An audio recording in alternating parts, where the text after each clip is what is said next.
Ok, pessoal, retornando então para a nossa segunda parte. Um outro elo sagrado criado pelos povos antigos tem a ver com isso aqui. Você quer ver? Que a gente não falou ainda. Né? Os antepassados, eles tinham uma coisa muito interessante com os mortos.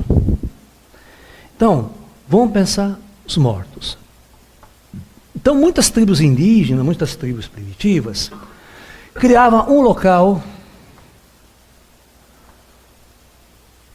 que eles chamavam de Vale dos Mortos. Era um cemitério. Tá? Cemitério. Ok? Se você pegar povos indígenas dos Estados Unidos, os indígenas de Machu Picchu, da Bolívia, né? O que acontece? Quando você tem um elo de amor com um familiar, com um ente querido, ele morre. O que você faz com o corpo dele?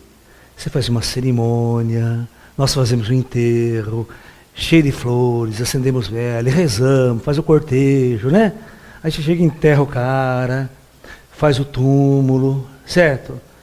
E todos os dias, ou todas as vezes você vai lá rezar no túmulo. O que se transformou aquele lugar para você? No lugar, e o sagrado que você consagra a quem? A memória do seu ente querido. Então o que os indígenas fizeram nos Estados Unidos, muitos povos? Eles criaram uma região que eles chamavam de Vale Sagrado. Em grande parte, esse Vale Sagrado era um cemitério. Então você não entrava nessa região sem tirar os sapatos, sem fazer suas orações, sua reverência. Ali era sagrado. Ali eles chamavam de solo sagrado. Ok? Porque foi algo construído por ele. Tá? Então, essa questão do sagrado, vocês vão perceber que sempre somos nós que construímos o local sagrado. Ele não é algo construído de cima para baixo. Ele é algo construído de nós, ok? Vocês estão entendendo que você pode chegar na tua casa agora, você escolhe uma sala especial, ou um quarto que está vazio, sobrando, tira todos os móveis, coloca uma estátua de Buda, uma estátua de Jesus, o que você quiser, e faz ali sua sala de oração, seu tempo de oração. Você só entra descalço, senta, medita, acende o incenso. Aquele lugar vai ser um lugar sagrado para você. Você construiu aquele lugar onde você vai fazer suas orações, você vai fazer suas meditações, você vai fazer um elo de ligação com o espiritual, com o invisível. Olha, você vai fazer um elo de ligação com o espiritual, com o invisível. Se você pegar o templo de Shaolin antigo, o templo de Shaolin tinha várias alas. Lugar que o cara treinava Kung Fu, lugar que o cara estudava, mas tinha um local que era o centro de meditação. Certa hora do dia, tocava o sino, aquele sino grande. Com aquela vibração do Om. O sino tibetano e o sino dos mosteiros chineses, ele não é igual ao sino católico. O sino católico é uma merda. É bleng, é bleng, é bleng. Você quer matar o padre às 6 horas da manhã quando toca aquela merda lá. Muitas cidades do interior ainda faz isso, 6 horas da manhã, bleng, é bleng, é bleng, acordando a cidade inteira, aquela porra lá. Agora o sino tibetano é assim, ó. É um puta tora desse tamanho, puta tora que os caras balançavam. O sino era enorme. Batia e fazia isso aqui, ó. Pum. Qual mantra? O Om. O sino era projetado para vibrar a frequência do Om. Então os negros batiam, então imagina, né? Chegava às 6 horas da tarde, a horas das meditações. O nego já entrava na fila lá, já com aquela vibração. Ia para uma sala especial, sentava, cruzava as pernas. Cantava uns mantras também. Tudo para ele entrar numa sintonia que era com o espiritual, que era com o invisível. Se tivesse um monge meio médium, aquele momento abria os chakras, ele via os espíritos, falava com os espíritos, recebia instrução dos espíritos. Porque este momento do sagrado humano é o momento de você abrir uma porta para o invisível. Por que você está trabalhando aqui, correndo para baixo, para cima, martelando, cabendo na terra? Você não está em contato com o invisível. Sua energia está focada em outro lugar, certo? Mas quando você vai, você para, senta, cruza as pernas, ou mesmo senta num banco, numa cadeira, vai fazer sua oração. Você está se voltando ao divino. Inconscientemente, você está criando um campo vibratório para que os espíritos se aproximem de você. Para que os espíritos se aproximem de você. E aí, nesta atitude, os espíritos vão te ajudar, vão trabalhar a sua frequência, a sua energia. Sem você pedir. Ele chega, dá um passo em você, equilibra. Tá? Por isso que é bom meditar todos os dias. Porque meditar todos os dias é um momento que você fica receptivo ao plano espiritual. E aí você senta em silêncio, os espíritos se aproximam, cuidam de você. Às vezes, depois de um tempo, ele pode até conversar com você. Trocar umas ideias com você.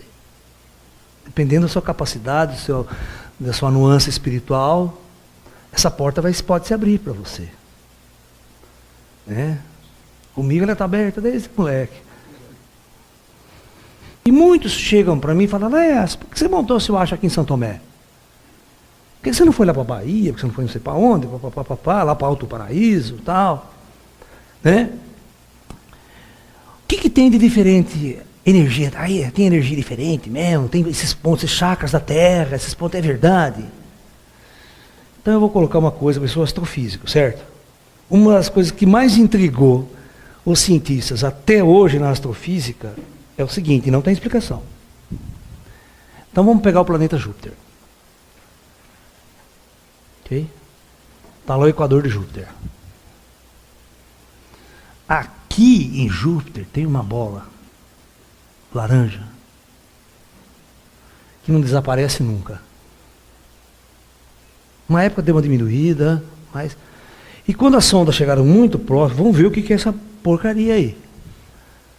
Então era um núcleo de tempestade, era um núcleo que ficava nessa mesma região, ela não mudava muito de lugar, ela nunca passou por lá de cima.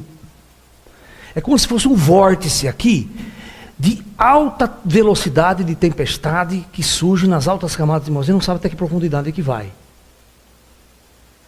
Mas aqui existe algo nesse ponto completamente diferente de qualquer outra região do planeta. Ok? Aí, quando nós chegamos a fotografar Urano de perto, pelas sondas, vamos lá, Urano. Aqui são gigantes gasosos, está lá a merda, no mesmo lugar. As mesmas coordenadas. Netuno, que é outro gigante gasoso. Está lá a bola.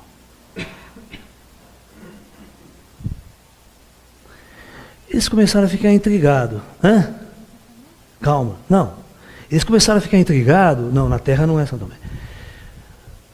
Por que corpos celestes como planetas tinham esse ponto algo diferente? Aí eles vieram para o planeta Terra e pegaram as mesmas coordenadas e fizeram isso. O que é que tem na Terra neste ponto aqui, que é exatamente aquele ponto que coincide geograficamente? Não é São Tomé, de jeito nenhum. Não. Não é. Calma. Não fique chutando coisas que vocês não sabem.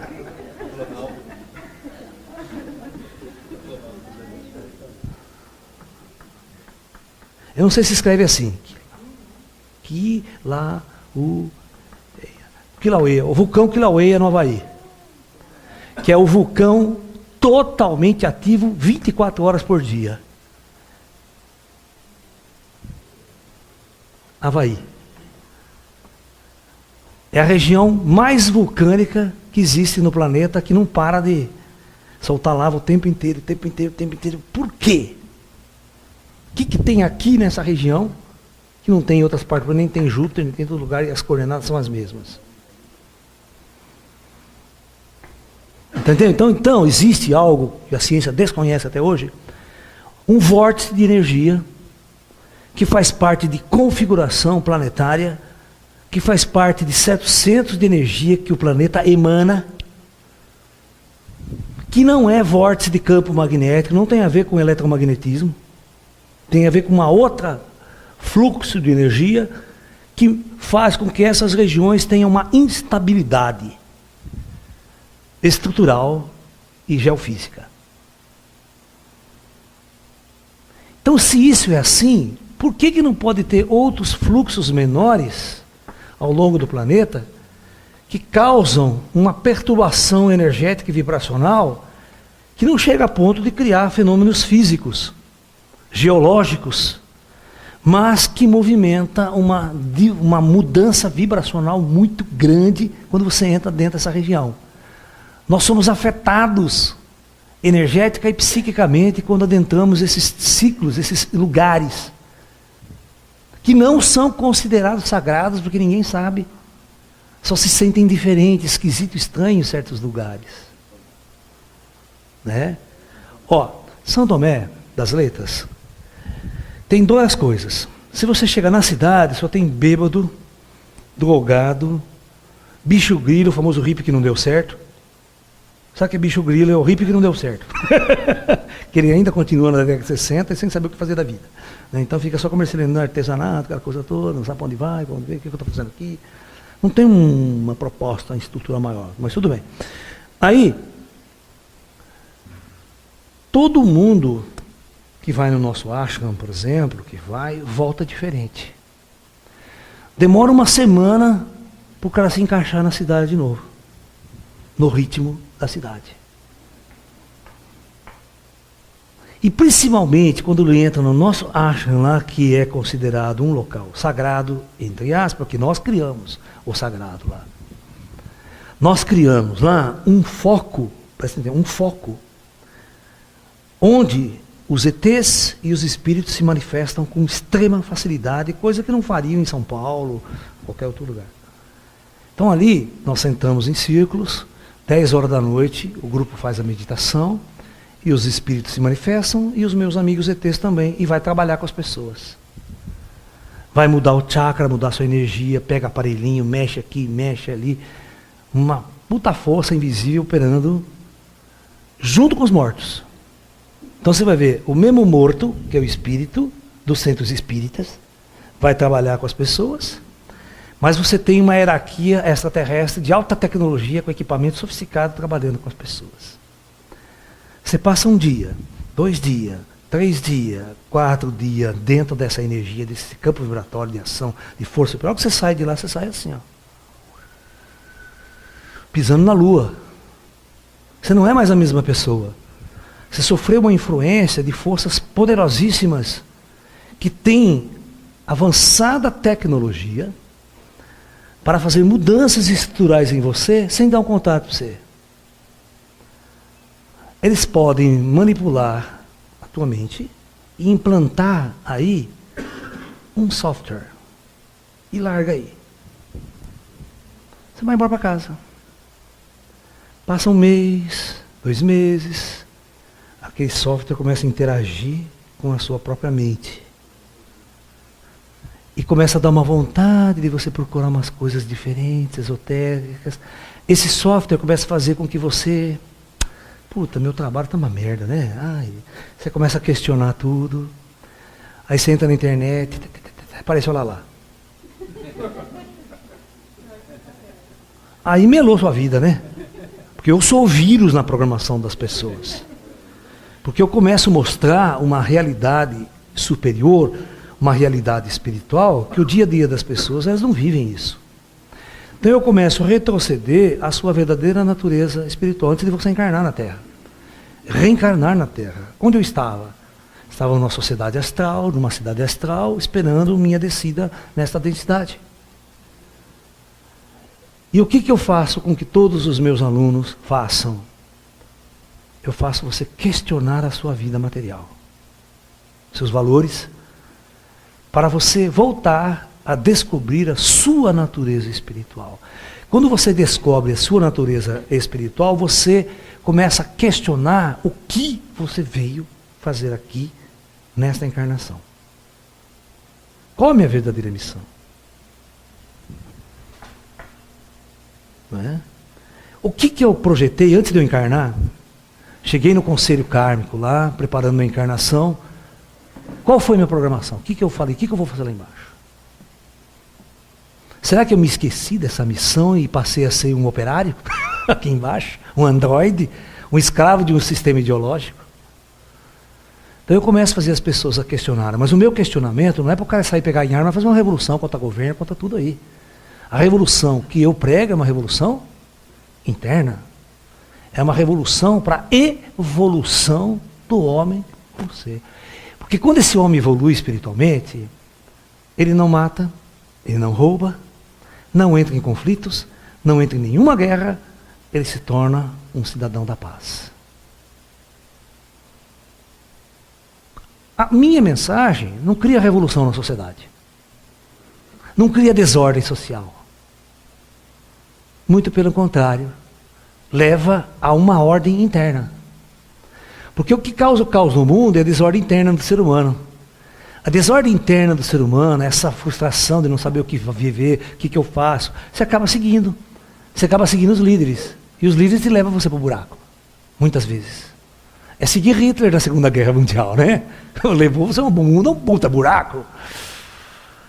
Porque você é incapaz de seguir a si mesmo. Então você cria líderes e anda atrás deles. Mas os líderes nem sempre são confiáveis. Eles não têm sabedoria suficiente para dirigir 1 milhão de pessoas, 10 milhões de pessoas, 20 milhões de pessoas, 100 milhões de pessoas. Pode levar todo mundo para o buraco. Como foi a Segunda Guerra Mundial, um caos planetário, que poderia ser evitado. E, ó, se você estudar a história, a Primeira Guerra Mundial era muito fácil ser evitado e a Segunda muito mais fácil. É só por causa de meia dúzia de filha da puta, de caras arrogantes, que não quiseram ceder, e o mundo inteiro foi para o pau. Então, a gente sabe que era sentar, discutir e vamos resolver então as coisas. Não tinha guerra, cara. Ninguém morria, ninguém sofria. Então, a partir do momento que o homem se aperfeiçoa internamente e encontra o seu elo espiritual consigo mesmo, as suas atitudes no mundo vai se transformar profundamente. Profundamente.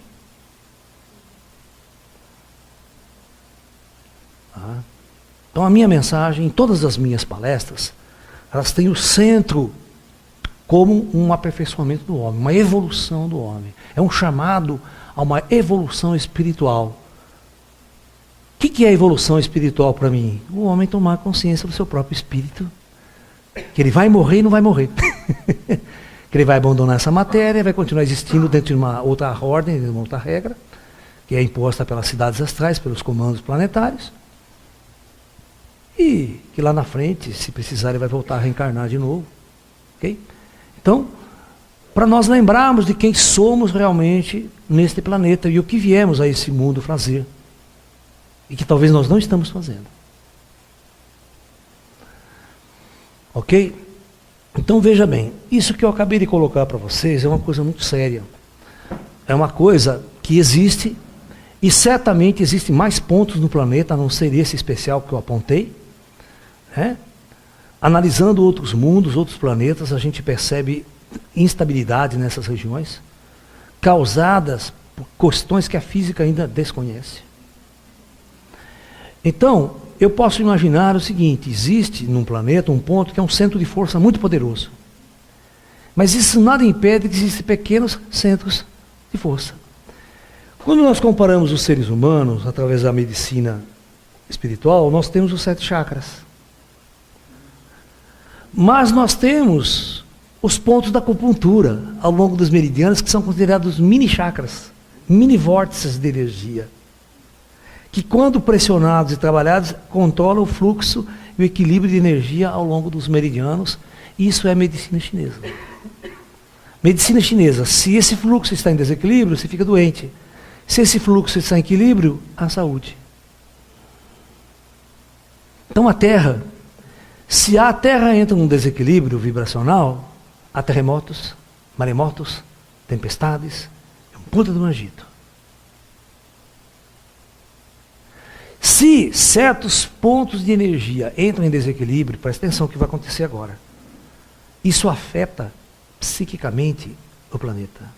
seres humanos, é altamente influenciável por essa oscilação de vibração do planeta. Você fica mais violento ou menos violento, mais com ódio, mais com raiva, mais agressivo, e dependendo de como está a estabilidade vibratória do planeta, está mais. Olha que louco. Você pode disparar conflitos, disparar guerras, porque excita o ódio, a própria vibração do planeta. Porque nós entramos em sintonia, em ressonância com essa vibração que a gente chama de energia telúrica, ou energia vibracional. Por isso que os antigos, eles entendiam que os astros tinham uma influência muito forte no nosso comportamento psíquico. Aí a astrologia veio em função disso. Quando você tem um alinhamento planetário, quando você tem alguma coisa, há uma mudança de fluxos vibracionais na estrutura do planeta. E é isso que afeta o nosso humor. Ok? Então, se você estiver mais perto de centros de energia, você pode ser muito mais afetado por essas mudanças vibracionais do que em outros locais quando você não está próximo desses centros, desses vórtices de energia. Então, como que isso é afetado? Temos que fazer um estudo profundo. Então, se eu estiver em São Tomé, as influências são positivas ou negativas? Vocês vão ver que depende. Se você tiver uma índole muito ruim dentro de você, ela dispara essa índole ruim. Se você tiver uma índole muito boa, ela acentua essa índole muito boa de você. Ela é um ativador. Então não vai achar que o lugar sagrado, o lugar de pontos vibratórios, é sempre benéfico. Ele não é. Se eu levar você para São Tomé e soltar você na cidade e levar você na pirâmide lá, é o antro do inferno.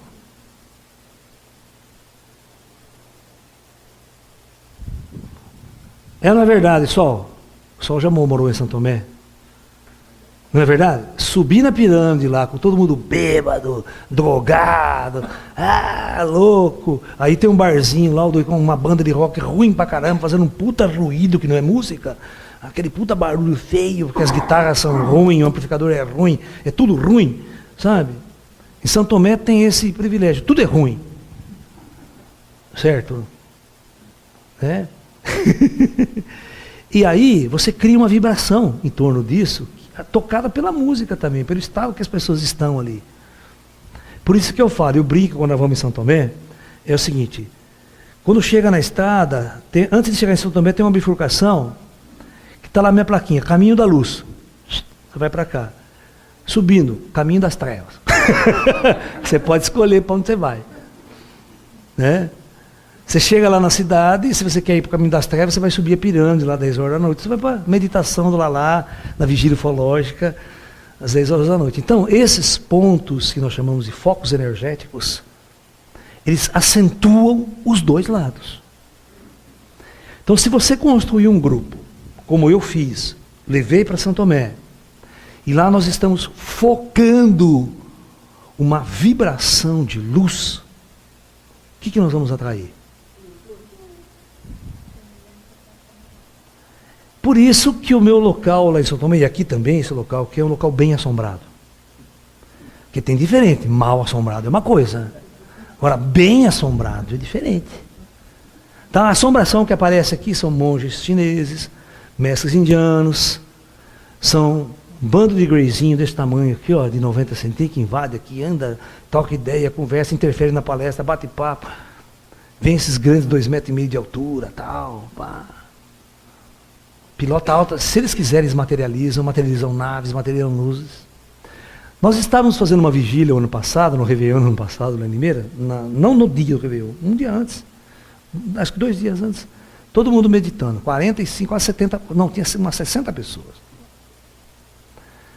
Aí termina a meditação, nós vamos conversar para pegar um feeling das pessoas, o que você sentiu, o que você percebeu, papapá.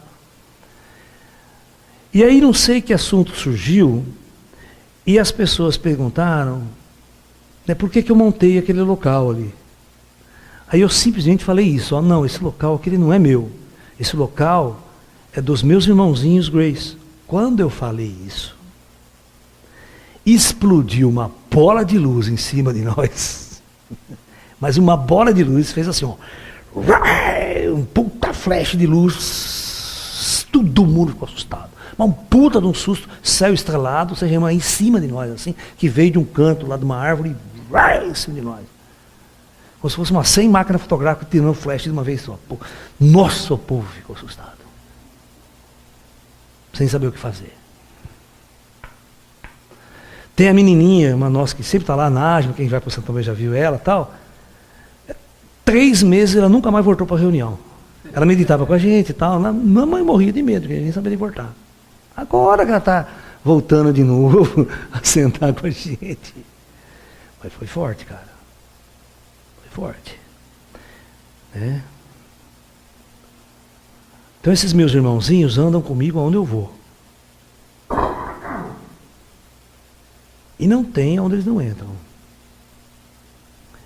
E lá, então, o que acontece? À medida que nós preparamos aquele lugar, preparamos toda essa estrutura e focamos, então o nosso local sagrado, ele acaba sendo um local de atrair as forças da luz. Então, nós atraímos lá ETs. Ok? Então, veja bem, esses locais que são considerados sagrados. Você quer ver a Igreja Católica? Se você for hoje no Santuário de Fátima, lá em Portugal, devido à aparição de Fátima, toda aquela cena, todo aquele lugar se tornou um lugar, hoje, de altas peregrinações. Vai todo mundo para lá, né, principalmente no aniversário da aparição. É milhares e milhares de pessoas, chega a ter 100 mil pessoas lá naquele negócio lá. Rezando, orando, rezando, orando, rezando, orando. Ok? Mesmo fora desses... Em Brasil, Aparecido do Norte. Por que Aparecido do Norte virou aquele foco, aquele puta templo católico que fizeram?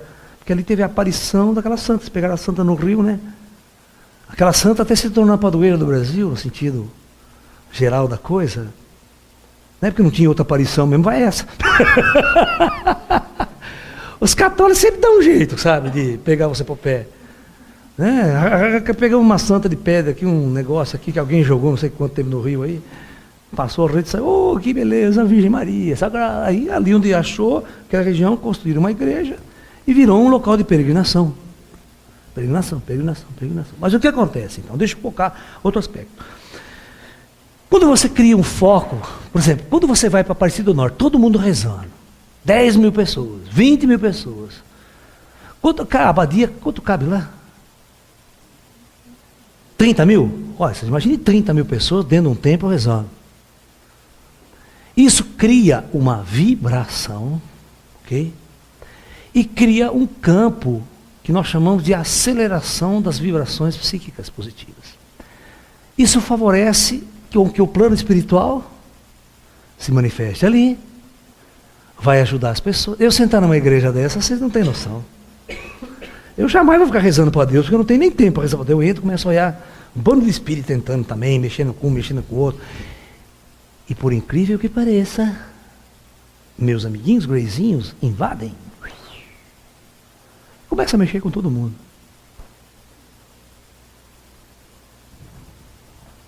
E aí? Não importa se o templo é católico. Se eu for na igreja do Bispo Macedo, você vai entrar lá, os greyzinhos entram comigo em bando. Ele vai mexer com todo mundo. Ele não quer nem saber quem que está rezando lá. Nem quer saber quem é o filho da puta que está lá no altar, fazendo um monte de merda, enganando todo mundo. Ele não quer saber.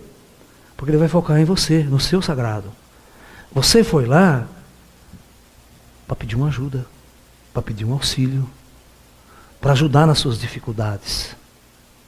Ok? O plano astral está vendo isso. O plano astral não está vendo o sacerdote que está lá, no bandido que está lá roubando você. Ali foi criado um campo de vibrações espirituais. E os espíritos vêm ajudar. O espírito que está lá não está julgando se aquele templo é do bem ou do mal, porque o sacerdote, sabe? Não, o plano astral não está nem com o sacerdote. O karma desse cara está garantido. Totalmente garantido. Então deixa ele fazer as cagadas dele. E os espíritos que vai cuidar de todo mundo. Entendeu? Lá, entrando numa igreja católica, essa é uma história real, vou contar para vocês. Isso acontece aqui, sessão de Campinas. Francisco Glicério, igreja central da cidade. Um dia, 3 horas da tarde, eu estava fazendo serviço de banco, dando por um calor desgraçado, eu cansado, falei, vou descansar, onde que eu vou descansar? Não tem sombra aqui. Vou entrar na igreja, estava aberta. Só que a hora que eu entro na porta da igreja, né, um bando de espíritos dos dois lados, assim. Então eu sou o primeiro cara a chegar e falar, vocês. Posso entrar? Os caras, não, por favor, lá vou eu. Só que vem um comigo. Entrou um espírito comigo. Eu sentei, porque isso aqui naquela tarde não tem ninguém na igreja, né? Sentei no banco, o espírito entrou comigo. Vamos conversar. Aí de repente entra uma velhinha, aparentando assim uns 70 e poucos anos, chorando assim, carregando uma bolsinha dela, mas chorando as lágrimas. E quando ela entra, um espírito que estava na porta da igreja, que era uma moça, aparentemente assim uns 25 anos, essa moça vem com ela, com a velhinha. E a velhinha vai lá na frente, se ajoelha no altar, passando e fica lá. E eu fiquei encucado, falei, cacete. Aí eu cutuquei para o meu irmão, o que está acontecendo com a velhinha lá? Esse meu espírito falou, não sei, né? A minha amiga que foi lá ver, junto com ela, vamos ver. Aí, não dá assim uns 10 minutos, a velhinha continua rezando, mas o espírito sai, moça. Quando ela vem vindo assim no corredor, eu cutuquei, chama ela. Aí ela chega perto, né, chama ela. O que aconteceu com a velhinha lá? Por que ela está chorando tanto? Não. Ela veio aqui na igreja, ela está muito triste porque a netinha dela está internada no hospital, né, e está muito doente. E ela está muito triste, veio pedir a Deus, veio fazer uma oração para ajudar. Mas a gente já anotamos aqui, a gente vai atrás agora para ver o que é que está acontecendo. Ou seja, ela veio rezar para Deus, certo? Mas quem é que quebra o galho dela? Quem é que resolve o problema? Não tem nada a ver com Deus. Quem resolve o problema é gente que nem eu, que nem você. Está morto ali. Aí ela falou assim, não, nós vamos verificar, nós vamos ver o que está acontecendo. Mas ela falou assim, mas certamente o plano superior já está cuidando disso. Porque os hospitais têm uma rede espiritual muito forte lá dentro também, analisando tudo. Mas só que a gente não sabe o que a gente vai pedir, né? Mas ela vai pegar ali, ela anotou aquela oração, aquele pedido daquela mulher e vai atrás, pode ter certeza. Ninguém fica sem ajuda. Então quem é que trabalha na igreja católica, realmente? E não importa se é igreja católica, se é igreja crente, se é igreja não sei o quê. Se eu entrar, eu vou ver trabalhadores espirituais nas igrejas. E esses espíritos não têm religião. Eles estão ali para ajudar, não importa qual religião o cara tenha, que rótulo o cara tenha. Certo? E hoje em dia, em 1990, já tinha acabado o mosteiro, acho que em 92, 93, eu continuei indo para São Paulo, dando palestras em outros lugares. Eu estava na Carlos Petit. Sabe a Carlos Petit, lá onde a gente fazia palestras lá também? Onde o Wagner Borges dava palestra, trabalhava lá, antes dele ter o espaço dele. Eu estava dando uma palestra de ufologia esotérica, do jeito que eu estou falando dos ETs para vocês hoje aqui. Tinha umas 150 pessoas na plateia, e terminando a plateia, chega um senhor até mim e fala assim, olha professor, eu preciso muito da sua ajuda. Eu falei, mas por quê? Olha, eu sou presidente de um centro espírita aqui em São Paulo, filiado à Federação Espírita do Estado de São Paulo, no Parque São Domingos. Olha, o nosso centro já existe há mais de 40 anos. Nós tivemos a felicidade de já construir um prédio próprio, um prédio com 5 andares, do Centro Espírita. Nós fazemos um trabalho muito grande, maravilhoso, atendemos tantas pessoas por dia, patati patatá, funciona todos os dias da semana, com voluntários, com médicos. Mas eu preciso da sua ajuda. Mas por quê? Olha, eu quero que você faça uma palestra para mim, do jeito que você fez aí, só para os médiuns do centro. Temos 70 médiuns que trabalham lá com a gente, mais uma meia dúzia de médiuns videntes, que são os videntes, estão com medo, porque está acontecendo umas coisas. Eles estão vendo o centro espírita ser invadido por uns baixinhos cabeçudos. Uns baixinhos cabeçudos, olhudos, esquisito, e invade o centro espírita, mexe com as pessoas e mexe com aquilo. E quando elas vão consultar os guias espirituais dela, os guias falam, não, isso aí são gente da estrela. Mas são gente boa ou gente ruim? Os espíritas ficam, claro que são gente boa. Mas elas ficam encucadas, porque não são humanos. Não é aquele anjinho bonito, loiro de olho azul, Micael, né? Jucael, Jezebel. Agora tem o anjo mais moderno, é o Lalael. Né? É o anjo brasileiro, Tupiniquim. Né? Se a Índia tem o Oxo, o Brasil tem o Xoxo. Então lá.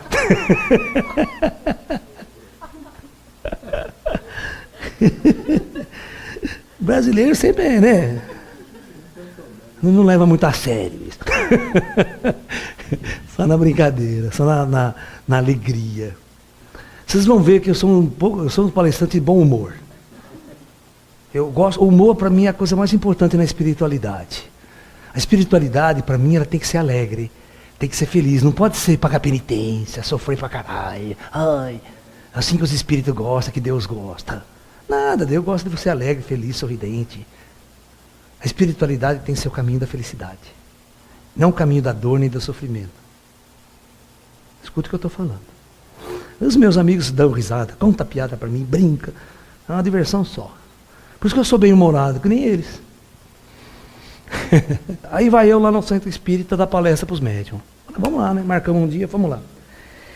Aí eu fiquei umas 2 horas falando todo o Projeto Terra, quem são os espíritos, quem são os ETs, para tentar botar na cabeça dos médios as hierarquias, códigos. Aí terminei a palestra, sentamos, fizemos um círculo, agora vamos chamar os homens. Vocês estão com medo dos baixinhos? Vamos chamar eles agora aqui, nós vamos trocar umas ideias com eles. Ah, não deu outra, chamou, começou a entrar um monte.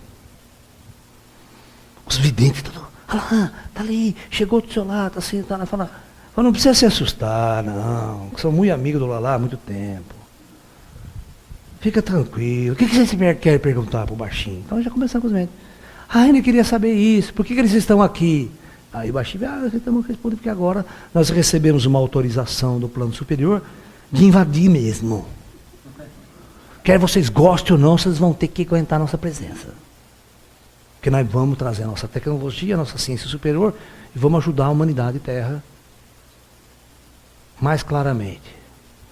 E aí eles começaram a acostumar com a ideia de que eles não poderiam mais viver livre dos ETs.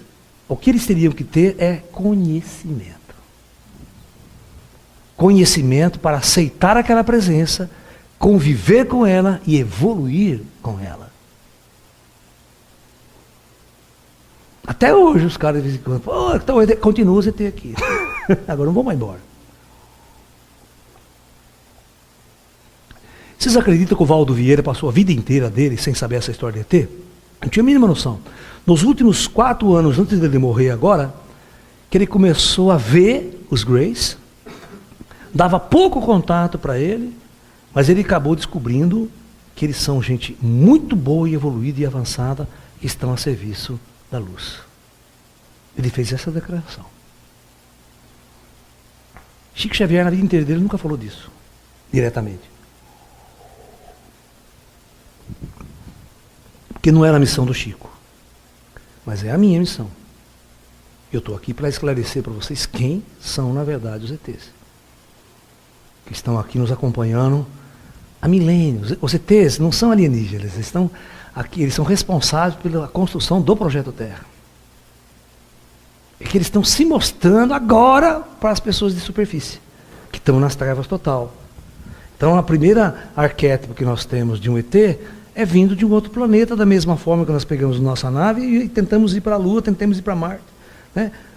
Então você vê que toda a nossa ficção extraterrestre é uma ficção de uma nave.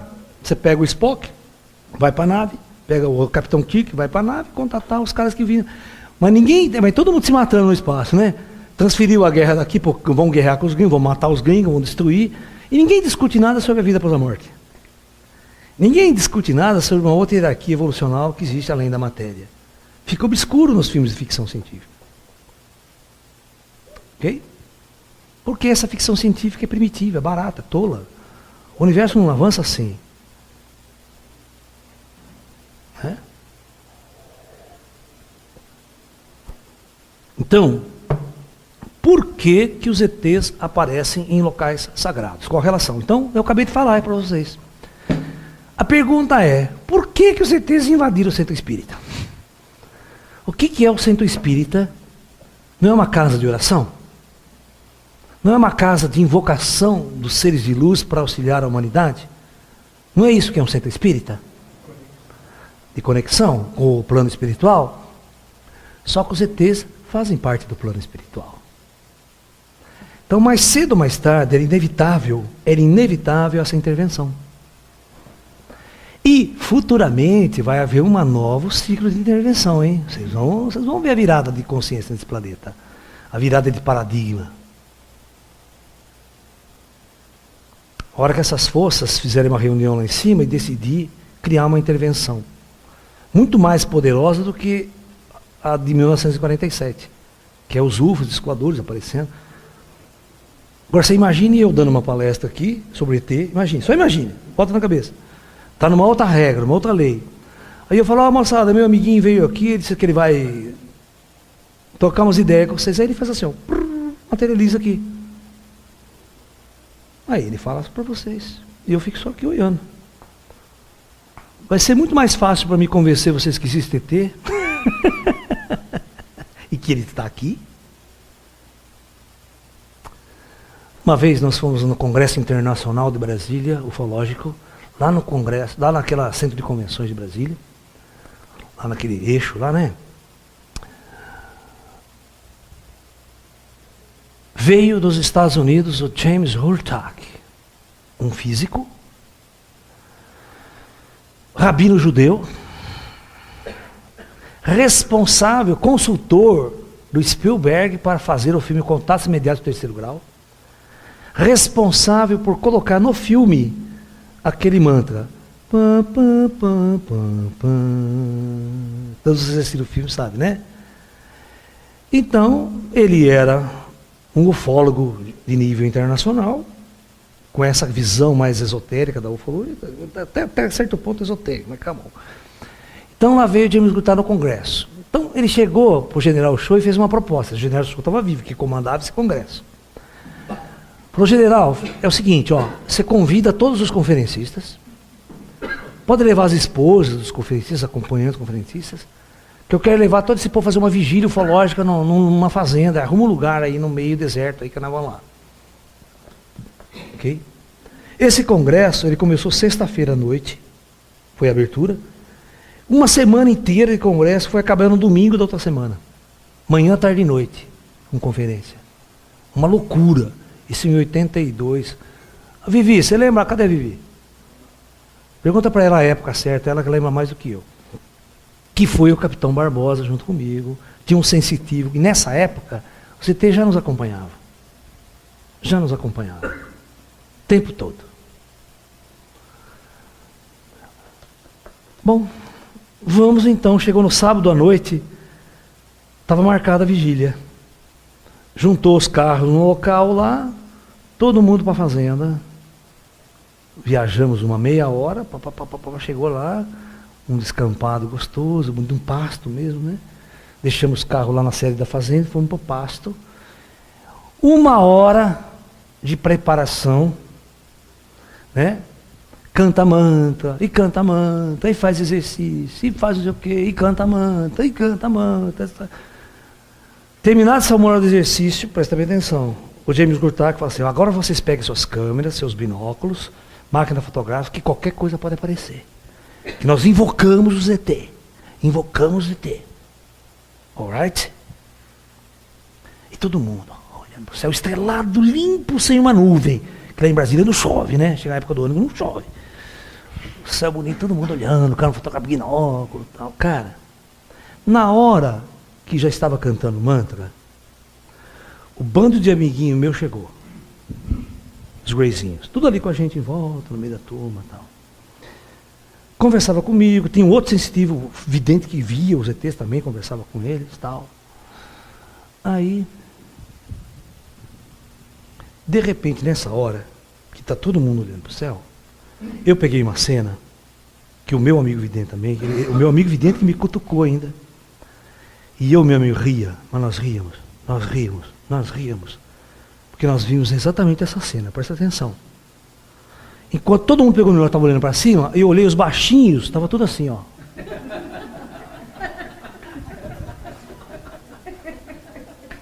Cara. Só que naquela época eu tinha 20 e poucos anos.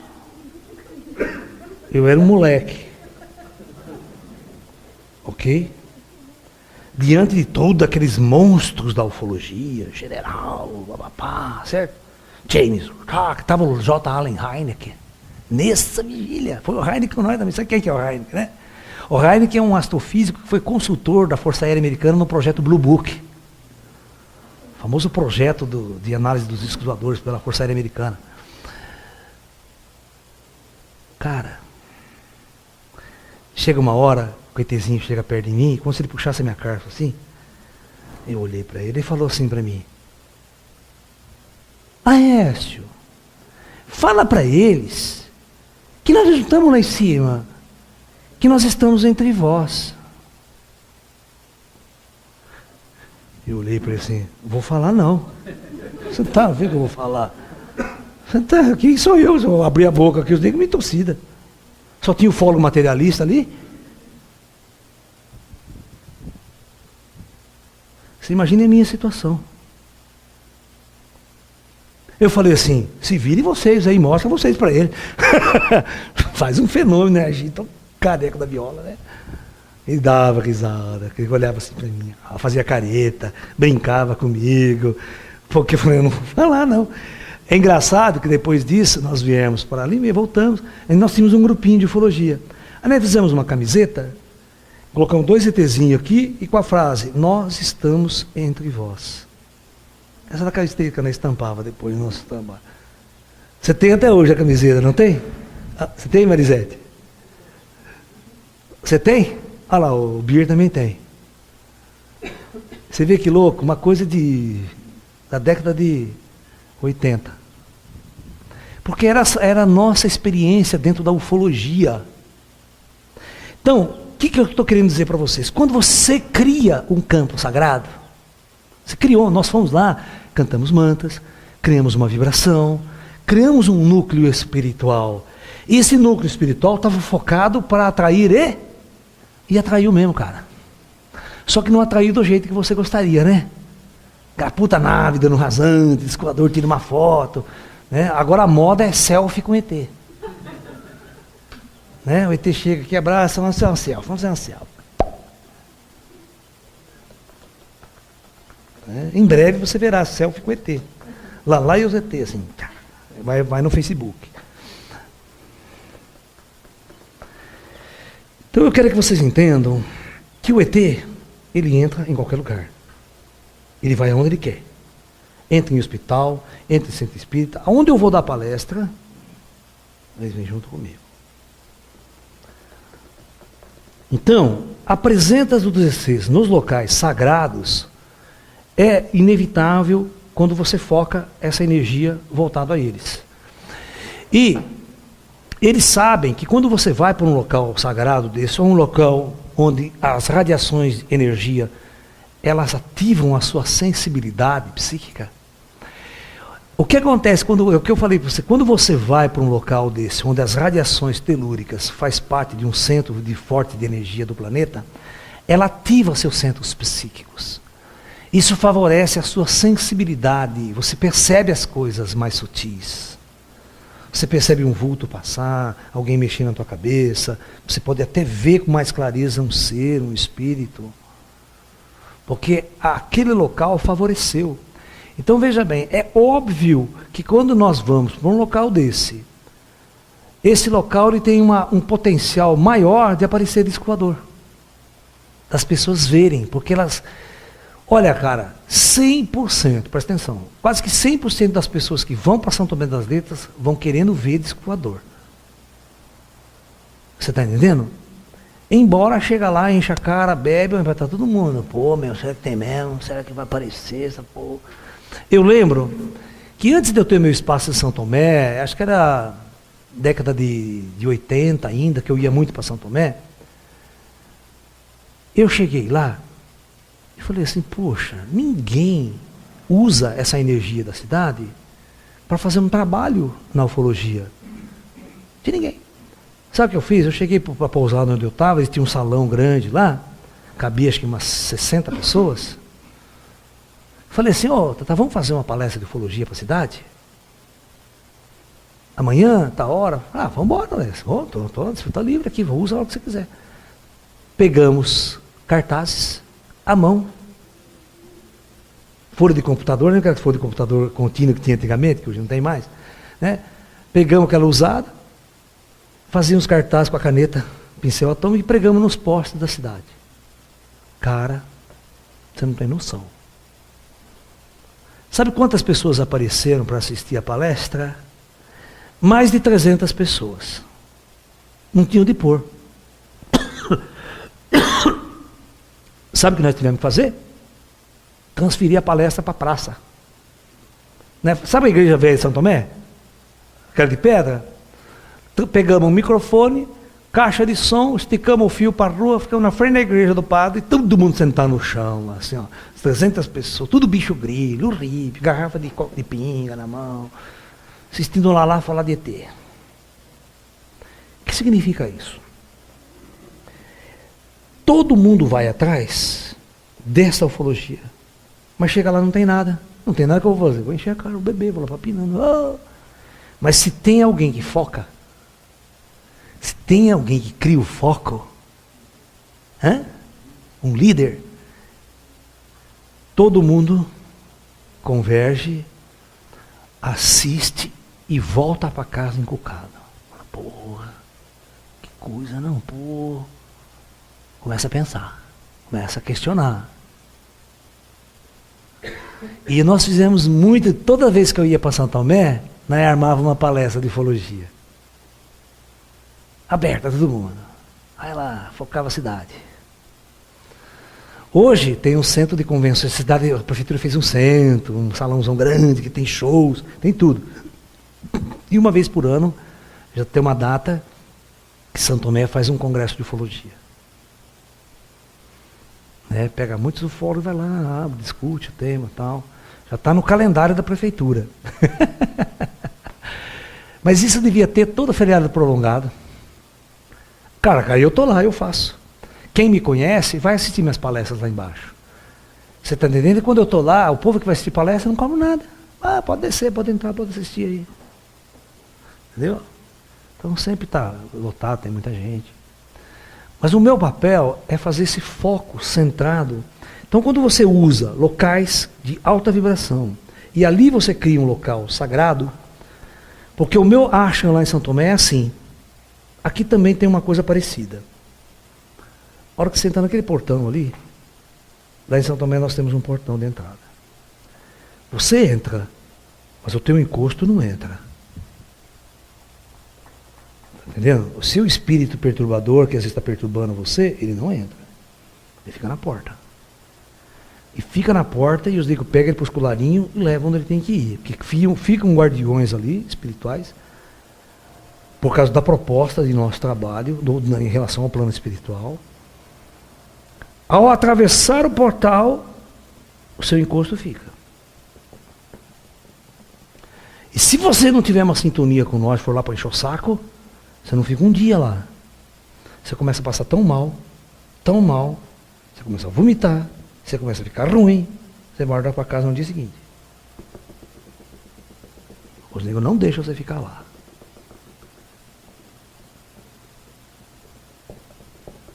Porque é difícil o espírito segurar alguém no plano físico para entrar, né?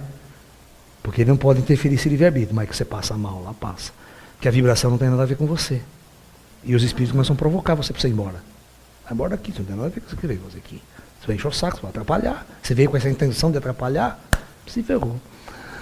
E os negros expulsam o cara de lá mesmo. Já aconteceu isso algumas vezes. Entendeu? E é engraçado que está um foco internacional lá. Já começou a vir gente do mundo inteiro. Já veio gente de Portugal, da Suíça, da Alemanha, Dubai, Irlanda. Então, o pessoal assiste minhas palestras lá fora. E marca a viagem para o Brasil para vir no meu ashram, para querer conhecer o Laércio, querer ficar junto, querer aprender. Entendeu? Então, quer você queira ou não, nós estamos construindo aos poucos um foco de energia, um foco de luz para essa nova consciência da nova era. Para essa virada de consciência que o planeta vai ter que sofrer com relação às estrelas, às civilizações das estrelas e com relação à vida após a morte. Mas o maior de todos os paradigmas a ser quebrado, primeiro, é a vida após a morte. Porque nós temos que aceitar o ET como morto. Senão você não evolui na visão ufológica, na visão extraterrestre. Então a minha máxima tem que ser compreendida. Todos os ETs que operam na Terra já estão mortos, porque eles vivem nos planos astrais superiores e operam com alta tecnologia lá e adensam suas naves e manifestam fisicamente a hora que querem. Mas a hora que estala o dedo, salta quanticamente para os níveis de cima. Como que você vai lidar com esses caras? Como que as forças militares acham que vão proteger o planeta de uma invasão extraterrestre? É claro que eles nunca estão interessados em invadir isso aqui, né? Eles já são os donos disso aqui. Eles precisam invadir, algo que já é deles. Que eles trabalham, que eles controlam, que eles operam. Então essa visão que alguns cientistas têm, principalmente Stephen Hawking, né? Então uma visão boba, idiota dos ETs, mostra uma profunda e total ignorância do assunto. Quando fazem umas declarações tão idiotas sobre extraterrestre. Já viu as declarações dele sobre ET? Procure ver, você vai ver que idiotice. É prova exatamente que ele é muito bom cientista para estudar buraco negro, para estudar aquelas coisas, mas quando vai falar de ET, o zero à esquerda. Totalmente à esquerda. Sem a mínima experiência, sem o mínimo estudo, sem a mínima conexão com autoridades que vivem esse processo, esse assunto, fala do que ele pensa, do que ele acha, do universo dele desse tamanho em relação a tudo isso. Se o cara é ateu, cara, não acredita em vida após a morte, nunca vai entender extraterrestre. Nunca! Ele está 1 milhão de anos atrasado na visão de mundo de ET.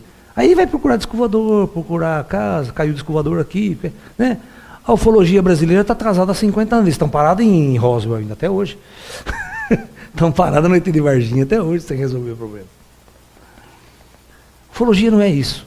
Ufologia é algo muito mais avançado, muito mais além. É um processo de acordar o ser humano para uma realidade maior. Entendeu?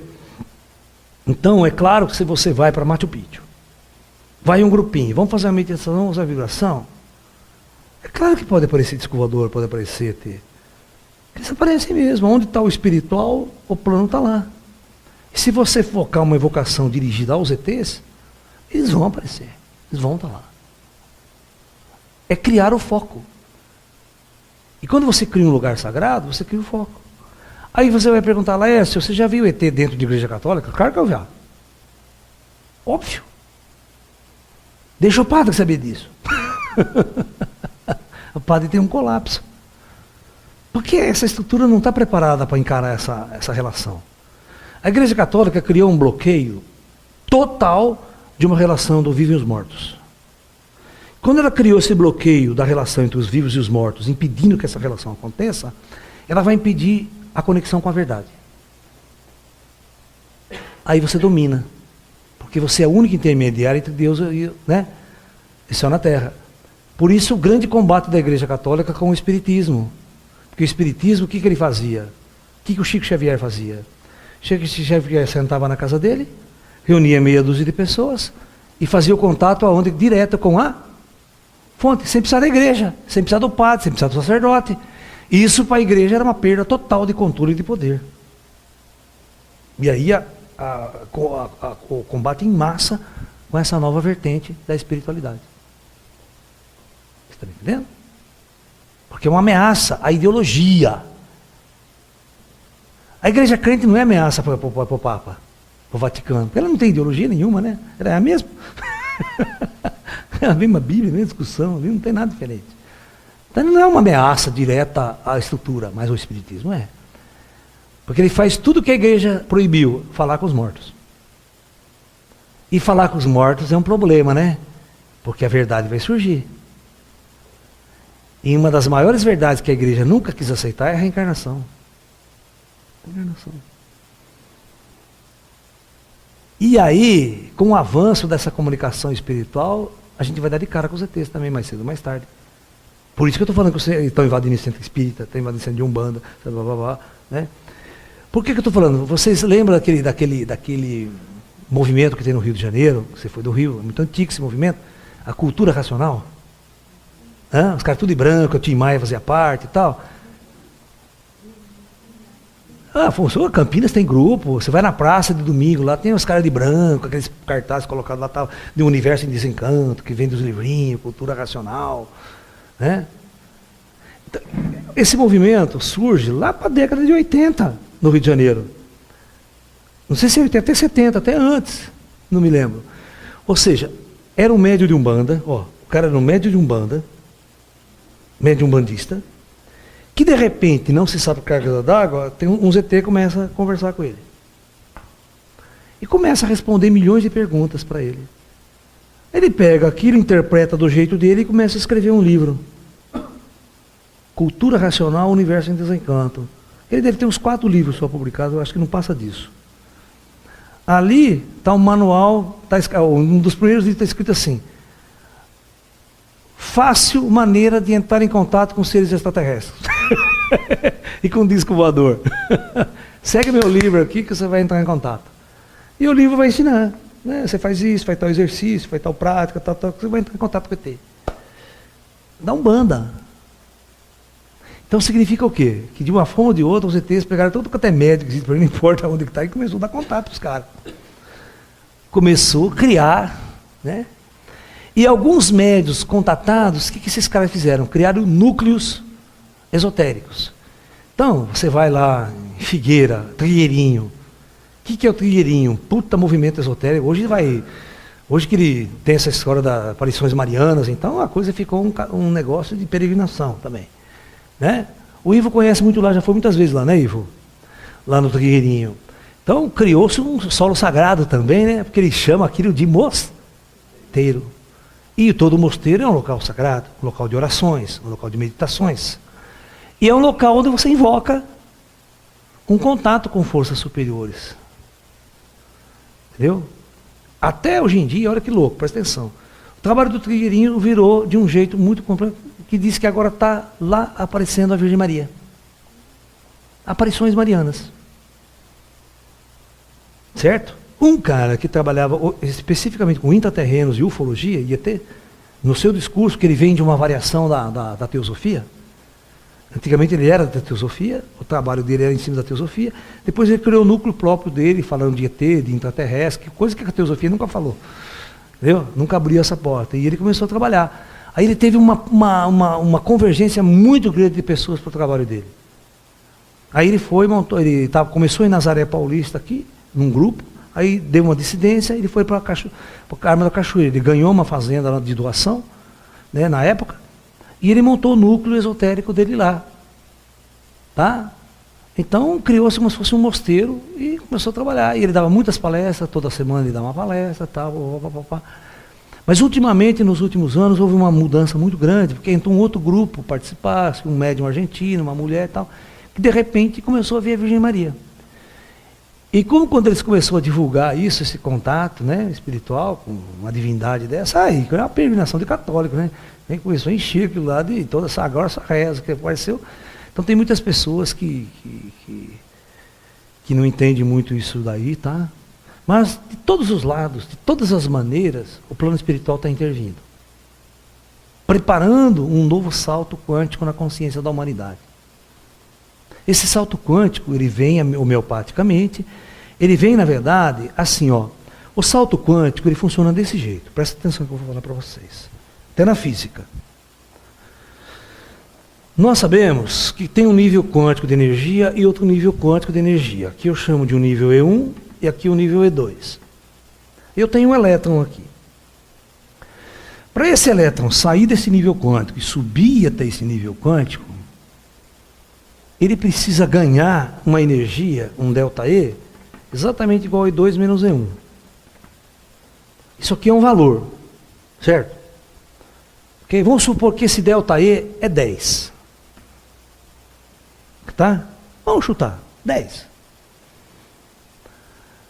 Se eu der 2 para o elétron, o que acontece? Nada. Se eu der 5, não sai dali. Se eu der 8, der 20 ele pula.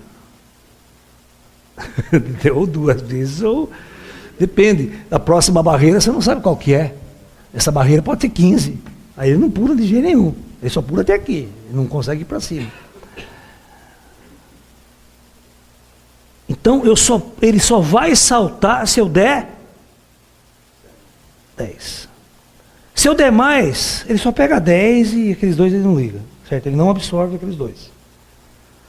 Tá? Então se eu der 10 ele pula. Então vamos associar isso à consciência humana, tá? Então isso aqui é a consciência humana.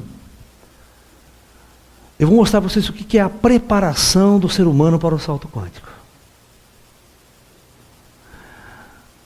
Eu dou 1. O que é esse 1? Não. Ele é uma instrução, ele é uma palestra. Você começa a mudar a sua consciência, você começa a mudar. Eu pensei na vontade. Não, agora vamos supor que eu venho do 3. Mas com esse 3 você não salta. Ninguém salta. Certo? Aí quando eu te dou 5, você já começa a fazer meditação, já começa a relaxar, muda a sua alimentação, vira vegetariano, começa a fazer uma limpeza do seu organismo, mas sua vibração está 5 ainda. Aí você chega 8. 8, você está muito espiritualizado, uma pessoa já mais bondosa, amorosa, mas você não vê nada. Você não vê espírito, você não contato, você não saiu daquele nível ainda. Embora você esteja acumulando um padrão de energia já muito alto. Vamos supor que você já está com 9. Sua vida mudou muito, sua visão de mundo mudou muito, mas você não vive nenhuma experiência paranormal. Você muda seu raciocínio, muda o seu jeito de ser, muda seus hábitos. Mas a consciência não mudou, ela não abriu. Tudo tem. Isso vai acontecendo. Mas eu estou falando de um salto. Então veja bem, sua consciência está no mesmo lugar ainda.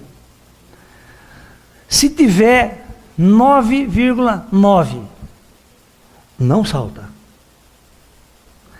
Por isso que os orientais acreditam numa coisa chamada iluminação abrupta. Tá vendo? O budismo. O que é iluminação abrupta? O monge está lá meditando a vida inteira, relaxando, e nada acontece essa porra. De repente o mestre dá um susto nele, o cara pum, dá um salto. Pum, ilumina.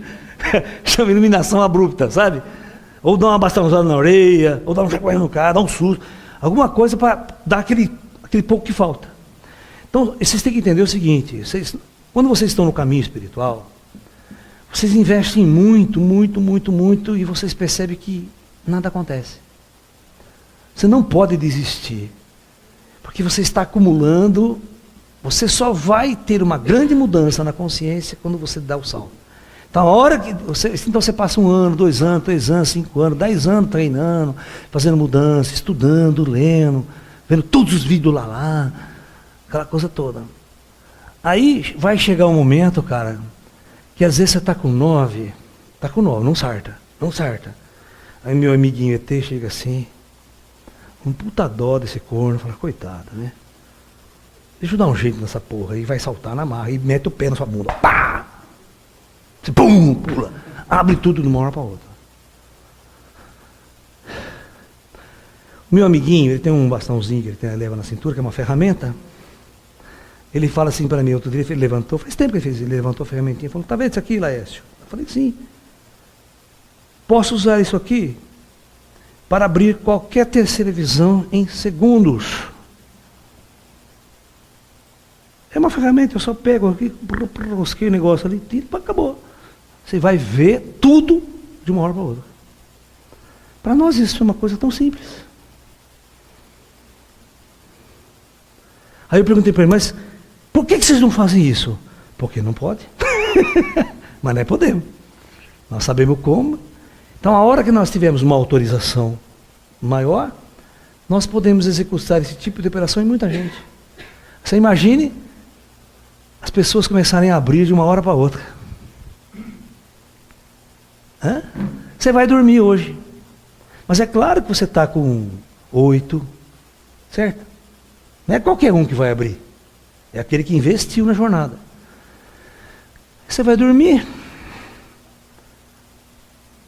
As leis mudaram, fizeram reunião lá em cima. O comando autoriza as mudanças. O ET chega com essa caretinha. Vou dar esse 2 para esse cara. De gorjeta. O cara acorda outro cara. Ele acorda assim, porra, meu. O louco, mano. Já acorda esquisito, né? Já começa a ver vulto. Já começa a ver vulto, passa energia. E dá uma semana e já começa a ver tudo claro. E aí?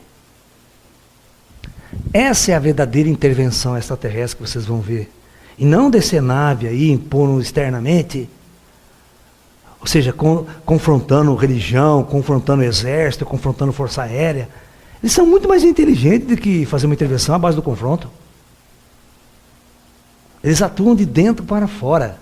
E não de fora para dentro. Ele não vai chegar aqui e tentar convencer você de uma nova doutrina, de um novo caminho, ficar dialogando, brigando com o Papa, brigando com o Bispo Macedo, brigando com todo mundo. Não vai fazer isso.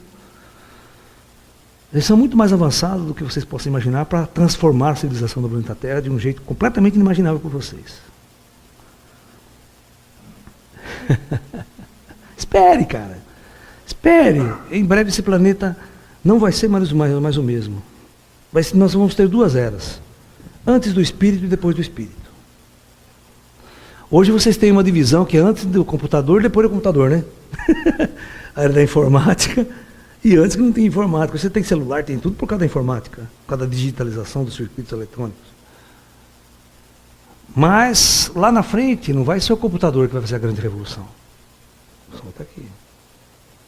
Mudança total de paradigma da humanidade e da civilização. Imagine um político abrindo a sua consciência, né? É muito louco, cara. O cara vai lá no Congresso e fica assim, ó. E agora? O que eu faço aqui?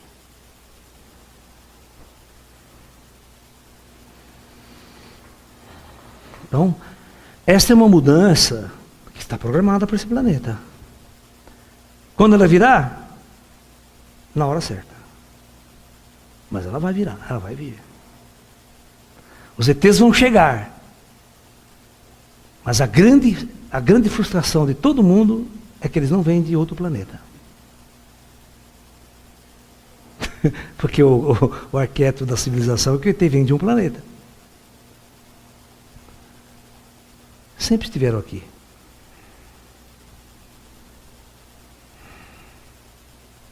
Eles são os responsáveis por cada forma de planta estar existindo nesse planeta. Esse planeta é 100% artificial.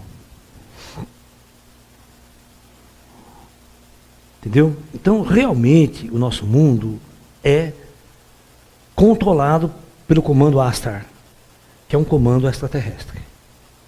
As almas estão encarnando aqui, esse corpo biológico foi fabricado por essas inteligências para a nossa alma usar.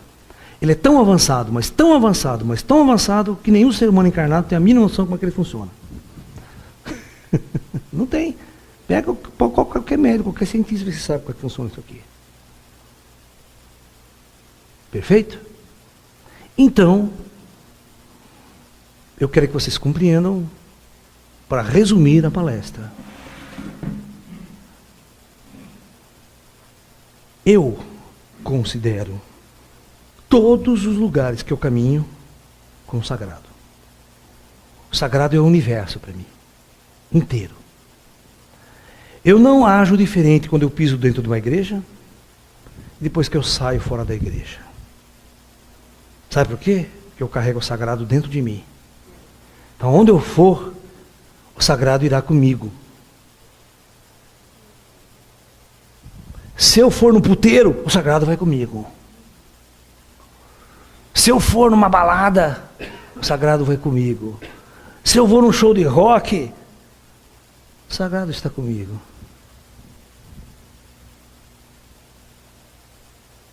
Qualquer templo que eu vou entrar, eu entro na igreja, eu entro num centro de umbanda, num terreiro de candomblé, eu entro em qualquer lugar, com o mesmo carinho, com o mesmo amor, em todos os lugares.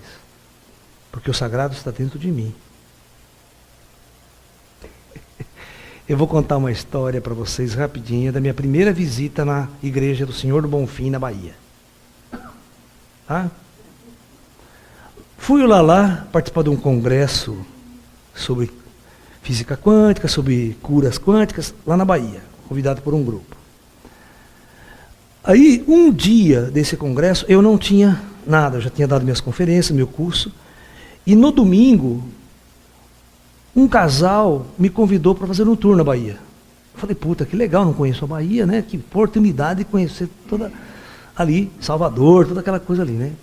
Então nós saímos de manhãzinha cedo, e vai para o centro, para o Pelourinho. Aí, então no Pelourinho, naquela região, tá cheio de igrejas, né? Aquelas igrejas centenárias e tal. Aí a Arielle estava comigo, e ela estava com uma bermuda, puta calor, né? Camisetinha, estava de barriguinha de fora, aquela coisa toda de menina, né? E eu também, chinela havaiana, bermuda, camiseta, todo chance, todo tranquilo. A hora que a gente foi entrar, tinha uma igreja que estava tendo missa. E a Arielle foi entrar na igreja para ver, queria ver. Quando ela entrou na igreja, já tomou um esporro, né? As beatas que estavam ali, não, onde você viu? Como você vai entrar na igreja desse jeito? Não pode, é proibido com essa roupa, não. Você não pode entrar, não, onde você viu? Que falta de respeito, tal. Saiu de fininho, ela veio contar para mim, né? Eu falei, então nem vou. Estou assim também, não estou bem vestido para entrar na igreja, né? Ok? Então já tomamos aquela cacetada, de manhã. Aí vamos passar por todo lugar. Quando deu por volta 5:30 da tarde, por 15 para 6, nós chegamos lá na igreja do Senhor do Bonfim. Certo? E a missa já tinha começado. Uma missa da tarde. Igreja cheia pra caramba, tinha gente saindo pela porta de fora, assim. Cara, eu falei, pô, que legal, pô, rapaz, cheguei aqui, eu queria tanto entrar nessa igreja, né? Tão famosa, né? Igreja do Senhor do Bonfim, lá naquele alto, lá, né? Eu falei, pô, mas eu não vou conseguir entrar, né? Tá na missa aí de novo, tá? Eu tô mal vestido. Sabe o que eu fiz? Eu fui assim na porta, eu fui chegando na porta, prestem atenção. Fui chegando na porta para tentar olhar lá dentro e ver a igreja, né? Falei, não vou entrar porque eu vou tomar uma cacetada também, igual eu tomei. Aí tinham vários espíritos na porta, espíritos. Um deles chegou assim para mim, presta atenção. Pode entrar que você vai ser muito bem recebido. Eu olhei para ele, é mesmo? Falei, pode entrar. Você é aquele lá, se ele mandou, lá fui eu. De fininho, entrando aqui para o padre não me ver. Mas como não tinha banco para sentar, só tinha um corredorzinho que eu podia entrar, eu entrei e fiquei ali. Não deu outro, o padre estava fazendo sermão nessa hora. E porque ele me olhou lá assim. Ele falou assim, quem aqui hoje é o primeiro dia que vem nessa igreja aqui? Falei, porra, que merda, né? Só pode ser eu. Eu levantei a mão meio tímido assim, bermuda, chinelo, levantei a mão assim. Falou, de onde que você é? Falou, no microfone. Eu falei, eu sou de São Paulo, né? Sou do interior do estado de São Paulo, da cidade de Limeira, né? Estou aqui visitando a Bahia, né? E aqui vim conhecer a igreja do Senhor do Bonfim, né? Que é muito famosa. Sabe o que ele falou? Pois você seja muito bem-vindo aqui nessa nossa igreja, viu? Seja muito bem-vindo. Puta merda. O que o Espírito tinha falado para ele?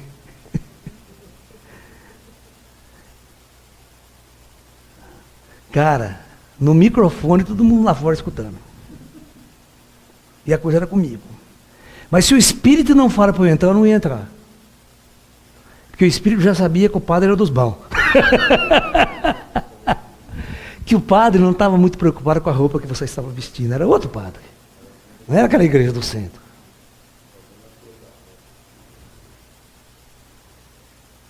Eu só perdi de visitar o terreiro da mãe menina do Cantuá que estava fechado.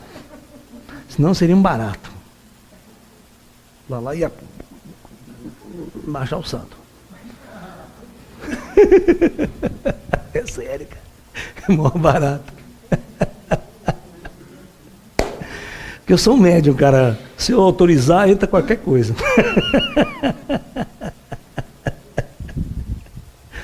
É muito engraçado.